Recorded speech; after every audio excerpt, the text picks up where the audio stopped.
Hi, I'm Marc Loftus, and on this episode of Post TV, I'm joined by Sony's Dan Perry, who's going to provide some insight on the company's Venice camera, some of their other cameras, and the advantages that you can find by using them later on during post workflows. Dan, thanks for joining me. Hey, Mark. Thanks. Great to join. So you guys have had a lot of traction with your Venice camera lately. I was checking out your website, SonyCine.com, and it has all sorts of shows, features, television shows, many of which that I've seen, The Flight Attendant, Uncle Frank, I Care a Lot, the new one that's out with Rosamund Pike, a lot of stuff going on there. So congratulations on the success. And what is it that is creating such interest in shooting those long form projects with those cameras? Yeah, it's great. We're super excited, like really great projects and really great stories. But the thing with the Venice was when we started, we did a complete redesign. We went back to the drawing board, re-looked at color science and skin tones and all of these things that are super important. So we really came out with a whole new approach to it, not out of our legacy cameras. And then once we had that, and then the DP started looking at it, they liked that a lot. And then we got into some of the things we built into the camera, which is a dual ISO, which allows you to be able to shoot with the same noise floor at either in the dark or during the day. So now if it's bright sky and I need the highlights, I can go with the 500 ISO. If it's dark and I need more, 2500 ISO at the same noise floor, which we all were amazed that it really was truly the same noise floor. Mm-hmm. At the same time, we built in 8 individual ND filters. They're internal. You can trigger them remotely if you would like.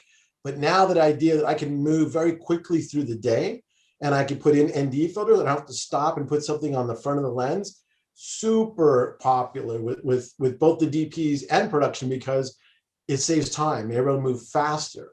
And then we also built in 3 different levels of codec. So there's the XOCN XT, ST, LT.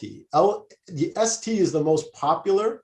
And all of them are 16-bit, wonderful codecs, but that efficiency of less data to be able to capture a 16-bit file or a 16-bit master has been super. And people are now discovering the benefits of even using LT because it's a wonderful codec, and they're seeing great results in post-production.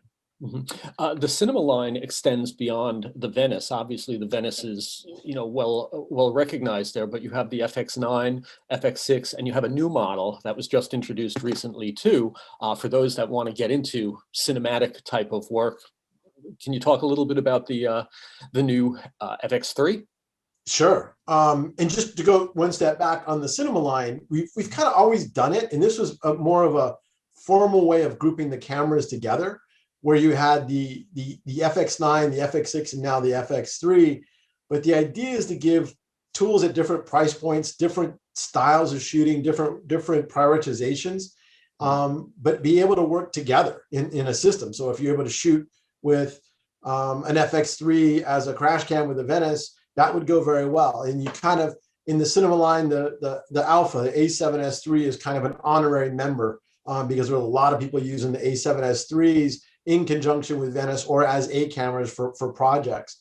But the FX3 was something we looked at and says the need for a camera that's small and has cinema style shooting capabilities in the sense of I have a handle, I have quarter 20s on there, I have a prioritize a really good cooling system. So if I'm pushing the camera hard as you would in a video priority camera, it's well equipped to do that. And we just started shipping those. They'll ship in here the next week or two, but boy, we can't wait. It's just we'll keep delivering different tools to be able to expand the line and work either on their own or together. And this is all 4K that we're talking with those lines. Yeah, everything from the cameras are 4K. The FX9 is actually 6K, but it records 4K. But the idea is that 4K is really where we've seen most everybody standardize on as far as recording and then delivering to either delivering a network or using that as a great negative to put in the vault. Mm-hmm. For those that are using the Venice, you guys have an interesting relationship with Technicolor. and some of their colorists, some of the artists there that have set up their own lookup tables that can be used and downloaded. Can you talk a little bit about that? Yeah, and back to what you mentioned, SonyCine.com is where you could go to find those. But one of the requests that we got for Venice was, hey, I really want some user LUTs. I want some LUTs because I'm, everybody doesn't have a budget where they're going to post. They're working with a colorist, creating LUTs and then giving them the DIT. In this case, Technicolor worked with us early on the Venice launch films. So we had a really good relationship with Technicolor and a good understanding about the capabilities of their color scientists.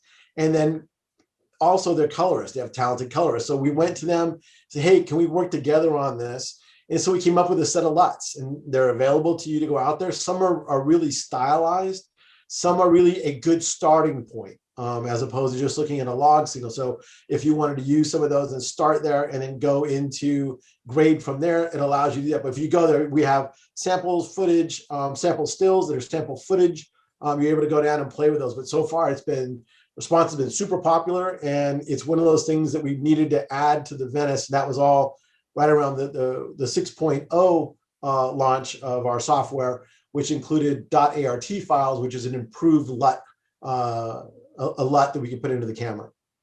Okay. I know that one of the advantages of using your cinema line is that you've shared color science technology across them, making them very easy to, I guess, assimilate across a post-production workflow where something is shot with one camera or another. They will match well. Can you talk a little bit about that?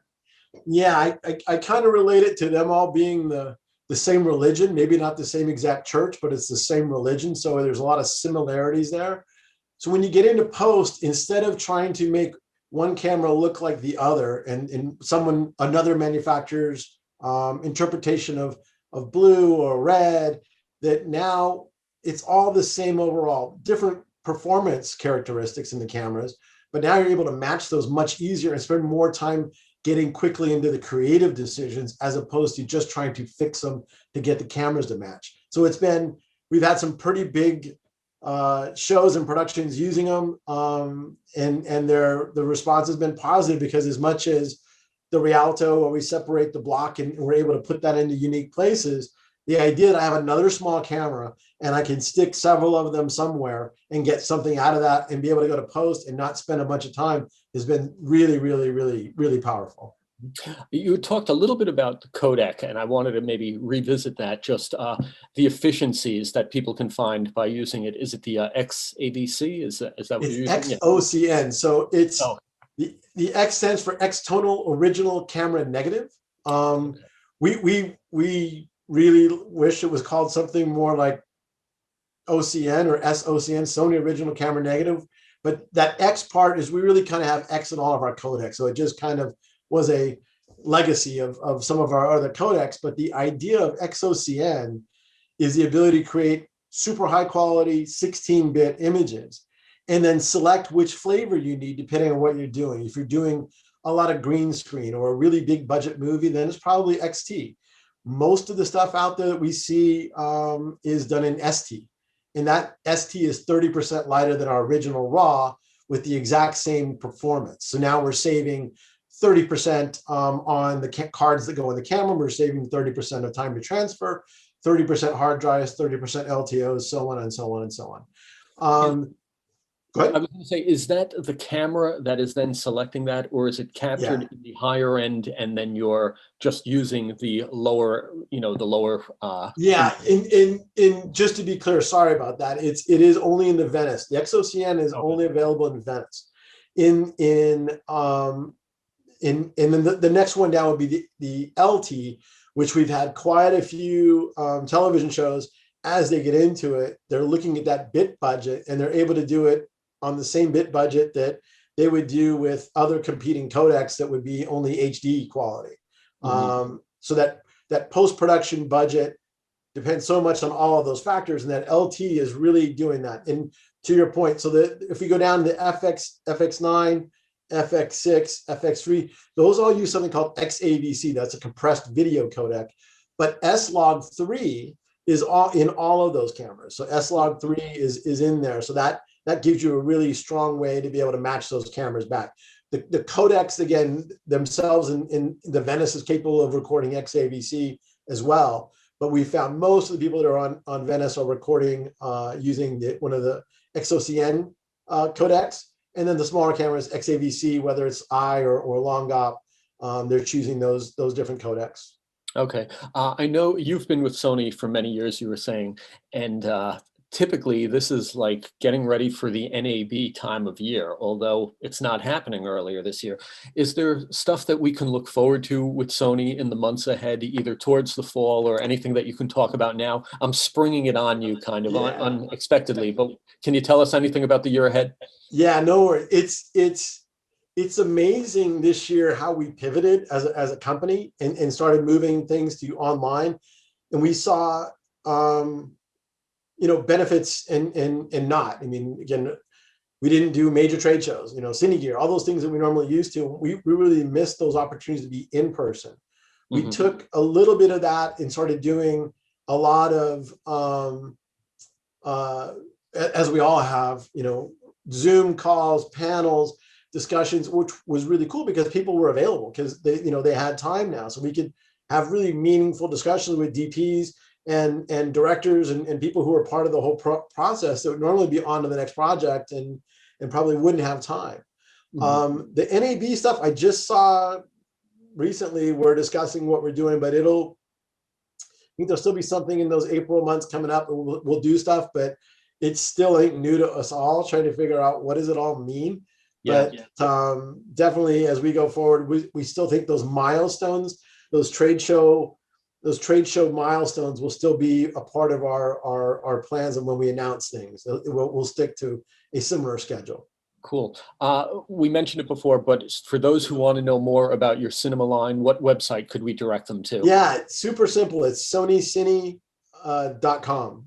And in there, you'll find resources like data calculators, the LUTs we referred to, the shot on list with the title cards of a lot of shows, and then several case studies on those shows, speaking with the DPs. But really, we're trying to go there. If you think of Sony as a whole, we have a Sony professional website, and in there's a lot of stuff. The problem is, there's a lot of stuff, and I don't necessarily care about business projectors, the other stuff. So the idea was to make a smaller site really focused on the industry, where you go one place, click it, and then if there's something on our bigger site, maybe that we're highlighting, it'll go there, but help navigate the Sony world, which is a big world of several products, and make it a little more focused on the cinema. Yes, side. Definitely has a focus on the cinema side of the business, and having all those title cards and stuff is kind of exciting to see how much penetration it's getting on the long form cinema work. So that's nice. Yeah, it's super exciting.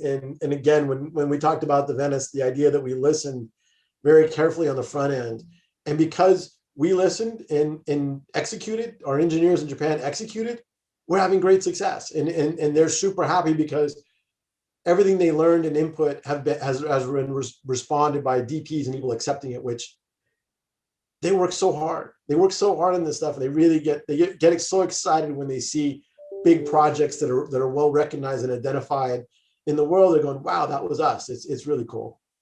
Cool. Well, I want to thank you, Dan, for giving us some time and kind of giving us an overview of the cinema line, and hopefully we can catch up later on in the year and hear about some of the latest advancements.